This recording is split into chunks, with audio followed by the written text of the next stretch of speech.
ओम श्री परमात्मने नमः। श्री अष्टावक्र महागीता 18वां प्रकरण सूत्र 84।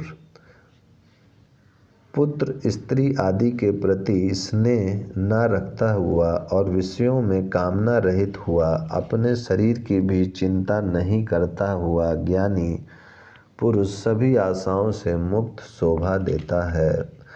अज्ञानी अर्थात संसारी की अपनी दृष्टि होती है एवं ज्ञानी की दृष्टि इससे भिन्न होती है। अज्ञानी यदि अपनी दृष्टि से ज्ञानी को देखेगा तो वह उसे कभी नहीं समझ पाएगा। अज्ञानी अपने पुत्र स्त्री आदि के प्रति बड़ा स्नेह दिखाता है।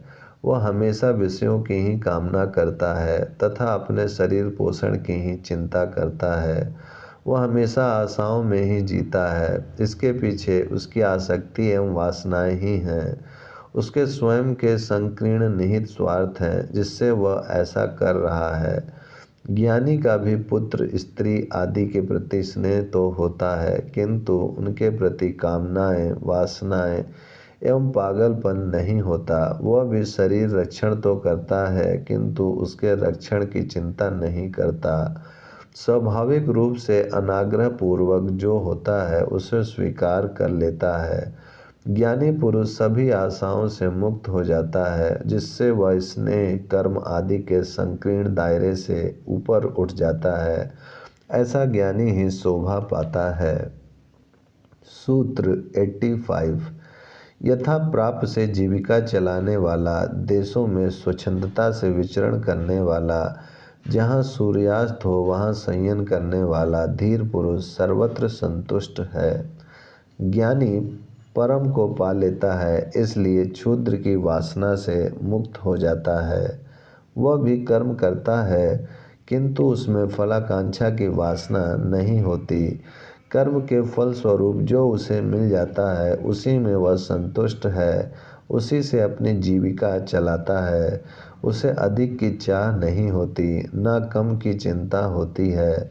वह शिकायत भी नहीं करता कि आज संसार पापी हो गया है। साधु संतों को कोई सम्मान नहीं, उसे कोई देता नहीं। बेईमान खाए जा रहे हैं, साधु भूखे मर रहे हैं। ऐसी भावना ज्ञानी में पैदा नहीं होती।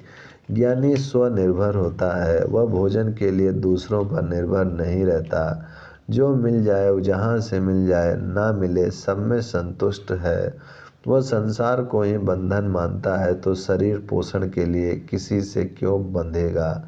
वह किसी स्थान विशेष से भी नहीं बंधता। वह स्वच्छंदता से किसी वासना आसक्ति से नहीं बनाता।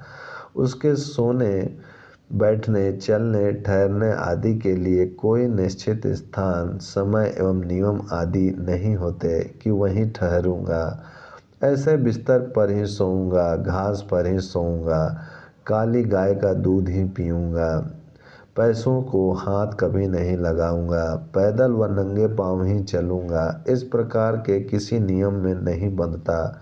वह नियम के बंधनों से पार हो गया है, आग्रह मात्र छूट गया है। ऐसा ज्ञानी सर्वत्र ही संतुष्ट है। सूत्र 86। जो निज स्वभाव रूपी भूमि में विश्राम करता है और जिसे संसार विस्मृत हो गया है, उस महात्मा को इस बात की चिंता नहीं है कि देह रहे या जाए। इसी क्रम में अष्टावक्र कहते हैं कि ऐसा ज्ञानी सांसारिक नियमों व बंधनों में न जीकर अपने आत्मा के स्वभाव में जीता है। वह संसार को विस्मृत कर देता है। जिसकी किसी प्रकार की वासना ही नहीं रही वह देह की वासना को भी छोड़ देता है। जिसके शरीर में आसक्ति होती है वही अधिक जिंदा रहना चाहता है। मृत्यु के समय उसके प्राण छूटते ही नहीं। वह जीवन और मृत्यु के बीच संघर्ष करता है। यमदूत उसे खींचते हैं किंतु वह संसार छोड़ना नहीं चाहता, इसीलिए जबरदस्ती उसे पकड़कर ले जाना पड़ता है। उसके संबंधी गंगा जल तुलसी देकर, गौदान एवं एकादशी दे देकर उसके प्राण छुड़ाते हैं। ये सब होता है देहासक्ति के कारण, किंतु ज्ञानी देहासक्त नहीं होता, इसीलिए मृत्यु के समय उसे कोई संघर्ष नहीं करना पड़ता। वह मृत्यु को भी आनंद के साथ स्वीकार करता है। उसे वह ग्रह परिवर्तन से अधिक महत्व नहीं देता।